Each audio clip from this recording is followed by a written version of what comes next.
Hi everyone, my name is Bhavna and from today we are going to start chapter 1 of class 10th. यहाँ पर हम basic introduction जो भी होता है इस चैप्टर का वो कवर करेंगे और बाकी जो भी कंसेप्ट्स आएंगे वो हम क्वेश्चंस के साथ भी कवर करते हुए चलेंगे नेक्स्ट वीडियोस में। यहाँ पर हम इंट्रोडक्शन स्टार्ट करते हैं। तो यहाँ पर हम क्या कवर करेंगे, जो भी बच्चों को थोड़ा बहुत कन्फ्यूजन रहता है कि रेशनल नंबर्स क्या होते हैं, रेशनल नंबर्स क्या होते हैं, इंटीजर्स क्या होते हैं, होल नंबर्स क्या होते हैं, तो वो हम थोड़ा सा क्लैरिफाई कर देंगे और एलसीएम एचसीएफ का बेसिक थोड़ा सा मैं बता दूंगी ताकि क्वेश्चंस में आपको इजी रहे। बस ये सब चीज़ें कवर करके फिर हम एक्सरसाइजेस से स्टार्ट करेंगे। ठीक है, तो चलिए स्टार्ट करते हैं। देखिए स्टूडेंट्स, हमारे यूनिवर्स में जितने भी नंबर्स होते हैं, ठीक है, वो सारे नंबर्स को हम दो कैटेगरी में कैटेगराइज करते हैं। ठीक है, सबसे पहले तो होते हैं हमारे रियल नंबर्स, ठीक है, और दूसरे होते हैं इमेजिनरी नंबर्स।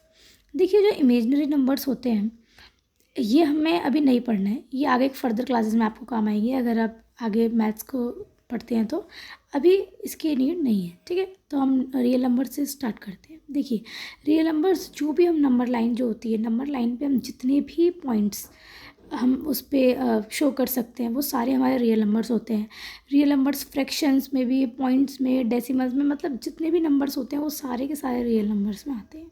ठीक है, उसके बाद रियल नंबर्स को भी हम दो क्लासेस में क्लासीफाई करते हैं। ठीक है, पहले तो होते हैं इरेशनल नंबर्स, दूसरे होते हैं रेशनल नंबर्स। रेशनल नंबर्स हमने आपने शायद 9th क्लास में भी पढ़ा होगा इसके बारे में, रेशनल नंबर्स के बारे में। ठीक है, तो देखिए इरेशनल नंबर्स क्या होते हैं। इरेशनल नंबर्स वो नंबर्स होते हैं जो कि टर्मिनेट नहीं होते, यानी कि जिनका कोई अंत नहीं होता। जैसे कि फॉर एग्जांपल √2 की वैल्यू क्या होती है, 1.41। हम ऐसे याद करते हैं, लेकिन उसकी वैल्यू जो होती है वो देखिए वो चलती जाती उसका कोई अंत नहीं होता है। ठीक है, ऐसे ही पाई की जो वैल्यू होती है 3.40 हम कंसिडर करके सॉल्व करते हैं, बट वो वैल्यू कभी ख़त्म ही नहीं होती है। 3.145624 कोई इस तरीके से कुछ भी सीरीज़ चलती रहती है। यानी कि इरेशनल नंबर्स वो होते हैं जो कभी ख़त्म नहीं होते, नॉन टर्मिनेटिंग होते हैं, नॉन रिकरिंग होते हैं। ठीक है, अब आते हैं रेशनल नंबर्स पे। रेशनल नंबर्स वो सारे नंबर्स होते हैं जो कि टर्मिनेटिंग होते हैं ऑब्वियसली। ठीक है, और दूसरा जो p/q की फॉर्म में होते हैं, मेन p/q यानी कि फ्रैक्शन की फॉर्म में होते हैं, वो सारे रेशनल नंबर्स होते हैं।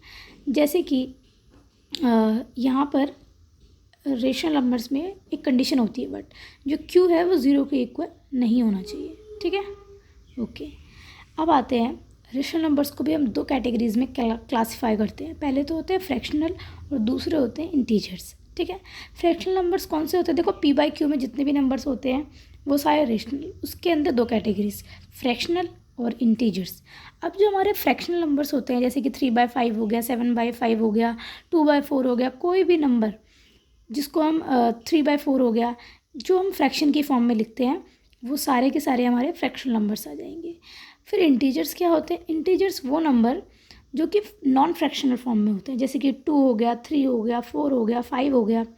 ठीक है, अब कुछ बच्चों को डाउट आएगा कि जो 2, 4, 3 ये सारे के सारे हम p/q फॉर्म में तो लिख ही नहीं सकते हैं, बट लिख सकते हैं।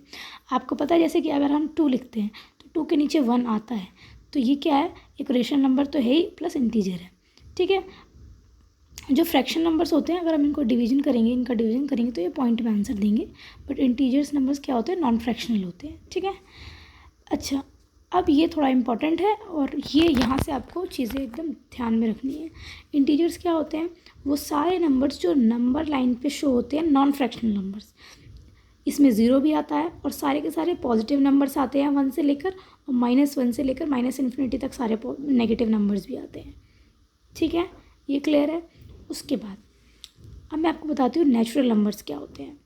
देखिए इंटीजर्स के अंदर ही नेचुरल नंबर्स भी आते हैं, होल नंबर्स भी आते हैं, इवन नंबर्स, ऑड नंबर्स, ये सब इंटीजर्स के अंदर कवर होता है। ठीक है, सबसे पहले नेचुरल नंबर्स देखते हैं। देखो नेचुरल नंबर्स यानी कि नेचुरल हैं। ठीक है, ये 1 से स्टार्ट होते हैं, इनके अंदर कोई भी नेगेटिव नंबर नहीं आता है। तो ये चीज़ आप एकदम दिमाग में रख लीजिए कि नेचुरल नंबर्स सारे के सारे क्या होते हैं, पॉजिटिव होते हैं। ठीक है, और जो हमारे होल नंबर्स होते हैं वो भी सारे के सारे पॉजिटिव होते हैं, नेगेटिव नहीं होते हैं। बट डिफरेंस क्या है, होल नंबर्स हमारे 0 से स्टार्ट होते हैं। तो इसके लिए मैं आपको एक ट्रिक बताऊंगी, अगर जो बच्चे भूल जाते हैं कि कैसे याद रखें होल नंबर्स को, तो ऐसे याद रखिए, होल में ओ आ रहा है ना, WHOLE, तो ऐसे याद रखिए कि ये 0 से स्टार्ट होते हैं, ठीक है। तो 0 से लेकर इन्फिनिटी तक, और जो नेचुरल नंबर्स होते हैं 1 to इन्फिनिटी। तो ये आई थिंक ये थोड़ा समझ में आ गया होगा आपको।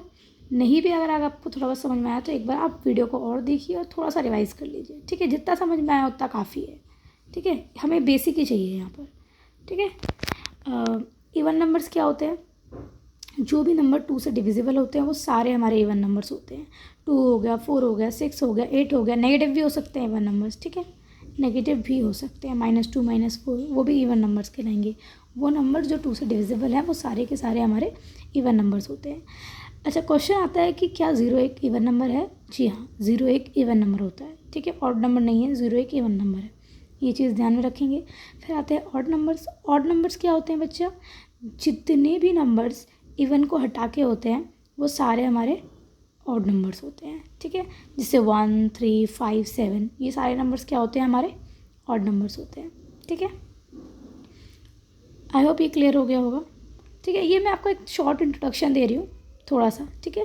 बाकी एक्सरसाइज से मैं आपको जो भी डाउट आएगा वहाँ से सब कुछ क्लियरिफाई अच्छे से वहाँ से भी क्लियर करती हूँ। चलो, ठीक है।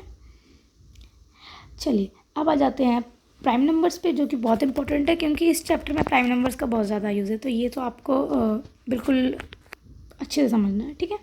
प्राइम नंबर्स वो नंबर्स होते हैं जिसके एग्जैक्टली 2 फैक्टर्स होते हैं, ठीक है। अब 2 फैक्टर्स आई होप आप लोगों को पता हो, ठीक है। फैक्टर्स मतलब जिससे ये नंबर डिविजिबल है, जैसे कि 2, 3, 5, 7, 11, ये हमारे कुछ प्राइम नंबर्स हैं। अब इनके 2 फैक्टर्स कैसे हैं? देखो, 2 का एक फैक्टर तो 1 है क्योंकि 1 तो सबका फैक्टर होता है, ठीक है, और दूसरा फैक्टर खुद 2 है। तो यानी कि ऐसा नंबर जो किसी भी नंबर से डिवाइड नहीं होता, वो सिर्फ अपने आप से डिवाइड होता है या तो 1 से डिवाइड होता है, वो सारे प्राइम नंबर्स होते हैं। यानी कि प्राइम नंबर्स कौन से नंबर होते हैं? वो नंबर्स जो सिर्फ खुद से डिवाइड होते हैं और 1 से डिवाइड होते हैं। तो हो गए ना 2 फैक्टर, एक वो खुद और एक 1। तो ऐसे नंबर जिनके 2 फैक्टर्स होते हैं या वो खुद से और 1 से डिवाइड होते हैं उन्हें क्या कहते हैं? प्राइम नंबर्स, ठीक है। अब 2, 3, 5, 7, 11, देखिए ये आपको याद रख लो, थोड़े से आप ये याद करके रखोगे। पहले 5 प्राइम नंबर्स क्या होते हैं?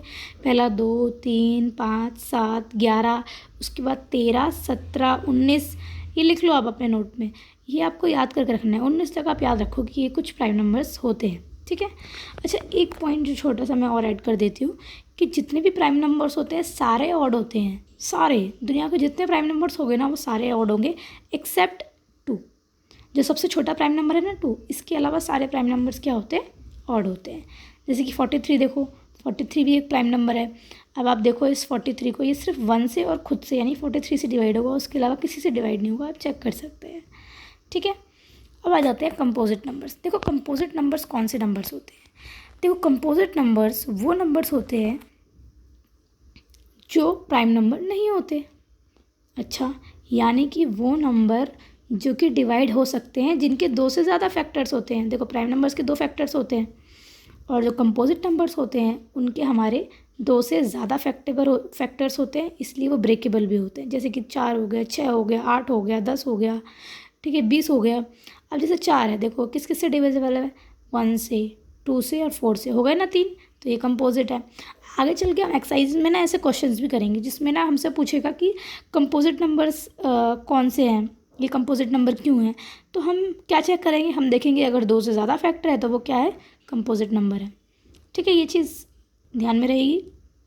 और एक चीज़ याद रखिएगा, प्राइम नंबर्स को हम इससे ज़्यादा नहीं तोड़ सकते। अब जैसे 5 है, 5 को हम तोड़ सकते हैं और नहीं तोड़ सकते। 43 एक प्राइम नंबर है, क्या हम इसको तोड़ सकते? नहीं, क्योंकि भाई वो खुद से ही डिवाइड होगा और 1 से, इसके अलावा किसी से डिवाइड ही नहीं होगा, तो वो नंबर टूट ही नहीं सकता, अनब्रेकेबल होता है। जबकि हम कंपोजिट नंबर्स हैं, जैसे कि हमारा 10 है, हम इसको तोड़ सकते हैं? 5 × 2 टूट गया ना, ये देखो इसके 3 फैक्टर्स हैं, ये कंपोजिट भी है प्लस ये ब्रेकेबल है। देखो 5, 2, 1 में टूट सकता है, ठीक है। तो ये चीज़ आपको क्लियर हो गई है, ठीक है। आई होप ये क्लियर हो गया होगा। अब नेक्स्ट है हमारा कि 1 क्या है? 1 प्राइम नंबर है या कंपोजिट नंबर है?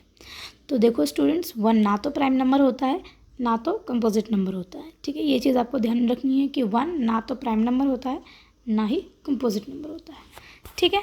तो ये टॉपिक हमने बेसिक जो हमारा नंबर्स का जो बेसिक था वो हमने क्लियर कर लिया है।